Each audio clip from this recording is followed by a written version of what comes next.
Hi అండి, అందరికీ నమస్కారం. నేను మీ ఈశ్వర్ సాయి. అసలు ఏం జరుగుతుందండి? అసలు ఏమనుకుంటున్నారు మీ అందరూ? రకరకాలుగా ట్రోల్ చేస్తున్నారు, రకరకాలుగా మీడియా వాళ్ళు రకరకాలుగా ఇష్టం వచ్చినట్టు ఉన్నది లేనిది ఏది పడితే అది రాస్తున్నారు. అసలు ఏమనుకుంటున్నారు? నేను ఆల్రెడీ క్లియర్గా చెప్పాను కదండి, మేము తప్పు చేశాము. ఆ తప్పు ఏంటి? మేము ఎమోషనల్గా కనెక్ట్ అయ్యాము అని చెప్పాను. ఎమోషనల్గా కనెక్ట్ అవ్వడం అంటే మీ దృష్టిలో ఏమనుకుంటున్నారండి? అసలు ఆ రోజు అక్కడ ఏం జరిగింది? మీకు తెలిసిన 10% మాత్రమే, 90% మీకు తెలియదు. ఆ రోజు ఏం జరిగిందో మీ అందరి ముందు నేను పెట్టబోతున్నాను. ఆ రోజు మార్నింగ్ నాకు షూట్ ఉంది. ఎర్లీ మార్నింగ్ 5:30 కల్లా మేము లొకేషన్కి స్టార్ట్ అయిపోతాం. నేను 4:15కి నా రూమ్లో లేచాను. ఆ టైంకి అసిస్టెంట్ అనే అతను నా వాష్రూమ్లో ఉండటం జరిగింది. నేనేం చేశాను? నేను మాధురి రూమ్కి వాష్రూమ్ యూజ్ చేసుకోవడానికి నేను వెళ్ళాను. ఆ టైంకి నాకు మాదిరికి ఆ లీనియన్స్ ఉంది. మీకు ఆల్రెడీ చెప్పాను కదా, మేము ఎమోషనల్గా కనెక్ట్ అయ్యామని చెప్పి. నాకు మాదిరికి ఆ లీనియన్స్ ఉంది కాబట్టి నేను ఆ రూమ్కి వెళ్ళి డోర్ నాక్ చేశాను. ఆమె రూమ్ డోర్ ఓపెన్ చేసింది.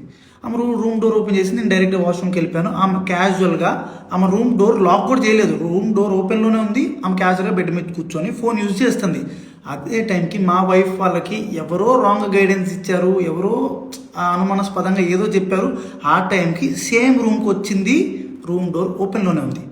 ఆ సిచ్యువేషన్లో మా వైఫ్ ఆవేశం వల్ల ఆమెకి ఇష్టం వచ్చింది చేసింది. అక్కడ ఆ సిచ్యువేషన్లో ఆమె ఇష్టం వచ్చింది చేస్తుందని చెప్పి నేను మాట్లాడే సిచ్యువేషన్లో కూడా లేను. ఆమె నేను ఏం మాట్లాడినా సరే ఆమె నాకు రివర్స్ అయిపోతుంది. అసలు స్కోప్ కూడా ఇవ్వట్లేదు, మాట్లాడే గ్యాప్ కూడా ఇవ్వట్లేదు. ఆమె ఆవేశంలో ఏదేదో చేస్తుంది. ఆమె అనుకున్న రకరకాలుగా వీడియోలు తీస్తున్నారు, రకరకాలుగా బూతులు. మా వైఫ్కి ప్రీవియస్గానే నా మీద చాలా అనుమానం ఉంది. అక్కడికి వచ్చే టైంకి ఆ సిచ్యువేషన్లో ఇదంతా చూసేటప్పటికి ఆమె అనుమానం నిజమైంది అని ఆమె అనుకుంది. ఈలోపు ఆ వెనుకున్న వ్యక్తులు ఎవరైతే ఉన్నారో ఆ విషయాలని అతను ఎవరో నాకు కూడా తెలియదు. వెనుకున్న వ్యక్తులు అసభ్యకరంగా మాట్లాడటం, నేను అప్పటికే ఆమెకు చెప్తున్నాను, ఆపుతున్నాను. గొడవలు కాదు, కొట్టుకోకండి, కూర్చొని మాట్లాడుకుందాం అని క్లియర్గా నా భార్యకి నేను సంజాయిషి చెప్పడానికి ట్రై చేస్తున్నా కూడా ఆమె వినే పరిస్థితిలో లేదు. నేను ఒక్క మాట మాట్లాడుతుంటే ఆమె 4 దెబ్బలు కొట్టేటట్టుగా ఉంది. ఆ వైఫ్ ఏం జరిగింది నన్ను పట్టుకొని కొట్టి అడుగుతున్నా సరే నేను కామ్గా ఉండటానికి రీజన్ అక్కడ వాళ్ళందరూ వీడియోస్ తీస్తున్నారు. నేను ఏం చెప్తే ఏ రకంగా పోర్ట్రే అయ్యిద్దో తెలియదు. ఎక్స్ప్లెనేషన్ ఇవ్వడానికి నాకు స్కోప్ కూడా ఇవ్వలేదు. ఆల్రెడీ మీకు చెప్తున్నాను కదండి, మేమిద్దరం కనెక్ట్ అయ్యి జస్ట్ 2.5 months అయ్యిందని చెప్తున్నాను. మా మధ్య ఒకరికి లీనియన్స్ ఉంది తప్పితే అంతవరకు వెళ్ళే లీనియన్స్, అంతవరకు వెళ్ళే ర్యాప్ మా ఇద్దరి మధ్యలో లేదు. మేము ఇమోషనల్గా కనెక్ట్ అయ్యాం, ఇమోషనల్గా మాట్లాడుకుంటాం అంతే తప్పితే మేము అంత దూరం మేము ఎప్పుడు వెళ్ళాలని కూడా మేము ఎప్పుడు అనుకోలేదు. అలాంటి క్యారెక్టర్ ఆ అమ్మాయి అస్సలు కాదండి. అమ్మాయి చాలా రెస్పాన్సిబుల్ పర్సన్. అమ్మాయి ఫ్యామిలీని అంతా పోషించుకోవడానికి చాలా కష్టపడుతుంది. నేను ఎప్పటి నుంచో కొన్ని 4-5 years నుంచి అమ్మాయిని నేను చూస్తున్నాను. ఇదే విషయాన్ని నేను మీ అందరికి ఇంటర్వ్యూలో చెప్దాం అనుకున్నాను. కానీ మా లీగల్ అడ్వైస్ ప్రకారం నేను ఎంతవరకు చెప్పాలో అంతవరకే చెప్పాను.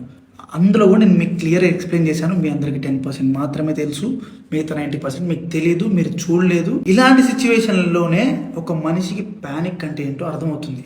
ఆ సిచ్యువేషన్లో ఏం మాట్లాడితే ఎవరు ఎట్లా రిసీవ్ చేసుకుంటారు అనేది తెలియదు. నేను చాలా క్లియర్గా చెప్తున్నాను అండి, మా ఇద్దరి మధ్యలో ఎమోషనల్ బాండింగ్ తప్ప అంతకు మించి ఏం లేదు, ఏం జరగలేదు.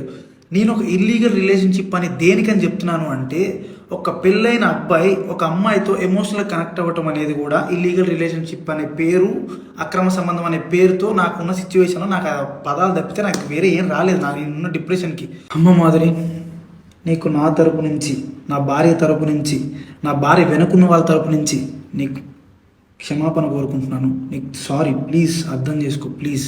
వాళ్ళకి ఏం తెలియకుండా వాళ్ళ నోటికి వచ్చినట్టు మాట్లాడినందుకు, వాళ్ళు వీడియో అప్లోడ్ చేసినందుకు, నీ మీద చేసుకున్నందుకు నేనైతే సారీ చెప్తున్నాను. సారీ. నీకు జరిగిన నష్టానికి మీరు ఏ శిక్ష చేసినా నేను అనుభవించడానికి రెడీగా ఉన్నాను. సో ఇంకా మీడియా పీపుల్ అందరికీ అండ్ మీమర్స్కి, ఇన్ఫ్లుయెన్సర్స్కి, ఇన్స్టా వాడుతున్న ఎవరెవరో కూడా రియాక్ట్ అయిన వాళ్ళందరికీ ఇంతటితో ఆపేయండి ప్లీజ్. మా లైఫ్ చాలా డిస్టర్బెన్స్ అయిపోయింది మీ వలన.